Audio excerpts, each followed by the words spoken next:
Assalamualaikum warahmatullahi wabarakatuh. Perkenalkan, nama Amar Abdul Ahmad dengan NIM 231210033. Saya di sini ingin menyelesaikan tugas dari pengembangan kurikulum yang diampu oleh Ibu Helna.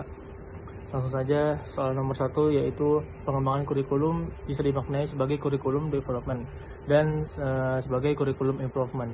Jelaskan apa yang dimaksud dengan kurikulum development dan kurikulum improvement, sertakan berikan contoh dan penjelasan masing-masing. Yang pertama, pengertian dari kurikulum development ini pengembangan kurikulum mengacu pada proses perencanaan, perancangan, pelaksanaan kurikulum yang baru atau mengalami perubahan besar. Contoh dari pengembangan kurikulum development yang ada di Indonesia ini, pengembangan kurikulum merdeka. Pelaksanaan kurikulum merdeka merupakan contoh pengembangan kurikulum yang penting di Indonesia. Selanjutnya, kurikulum improvement yaitu berfokus pada upaya jangka panjang untuk memperbaiki dan meningkatkan kinerja kurikulum yang sudah ada. Selanjutnya, contohnya pengembangan modul pembelajaran digital untuk mendukung kurikulum merdeka. Sekolah yang menerapkan kurikulum merdeka menyadari bahwa sumber pembelajaran itu lebih interaktif dan sesuai dengan gaya belajar siswa yang berbeda diperlukan. Selanjutnya nomor 2, soalnya itu kurikulum mempunyai kedudukan yang sentral dalam dunia pendidikan. Oleh karena itu, dalam melakukan pengembangan kurikulum perlunya adanya asas-asas atau landasan yang kokoh melalui penelitian serta pemikiran yang sesama. Soalnya apa yang dimaksud dengan asas psikologis dan dalam pengembangan kurikulum, dan berikan contoh beserta penjelasan Anda tentang asas psikologis tersebut.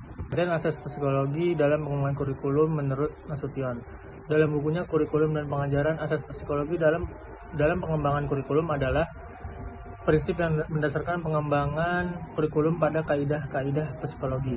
Contoh dan penjelasan asas psikologi dalam pengembangan kurikulum: penggunaan bahasa yang sesuai, materi dalam buku teks, dan penjelasan guru ditulis dalam bahasa yang mudah dipahami oleh siswa SD. Selanjutnya soal nomor 3, pendekatan pengembangan kurikulum merupakan cara kerja dengan menerapkan strategi dan metode sistematis. Salah satu pendekatan dalam pengembangan kurikulum adalah pendekatan subjek akademik. Jelaskan dan berikan contohnya. Jawabannya, pendekatan subjek akademis dalam pengembangan kurikulum. Pendekatan subjek akademik adalah pendekatan pengembangan kurikulum yang menitik beratkan pada struktur, isi, dan organisasi disiplin ilmu dalam atau mata pelajaran tertentu. Selanjutnya soal nomor 4, sebutkan apa saja yang termasuk dalam prinsip-prinsip umum dan prinsip-prinsip khusus tersebut, dan jelaskan dan memberi contoh yang konkret tentang prinsip relevansi dalam pengembangan kurikulum. Pengembangan kurikulum tentunya itu relevansi, fleksibilitas, dan keseimbangan kurikulum dibangun berdasarkan prinsip-prinsip khusus berikut. Prinsip berpusat pada peserta didik dan prinsip belajar sambil bekerja, learning by doing.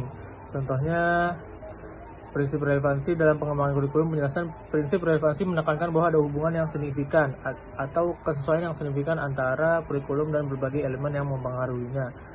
Contoh pengembangan kurikulum menengah dengan program keahlian teknik komputer dan jaringan di era digital saat ini.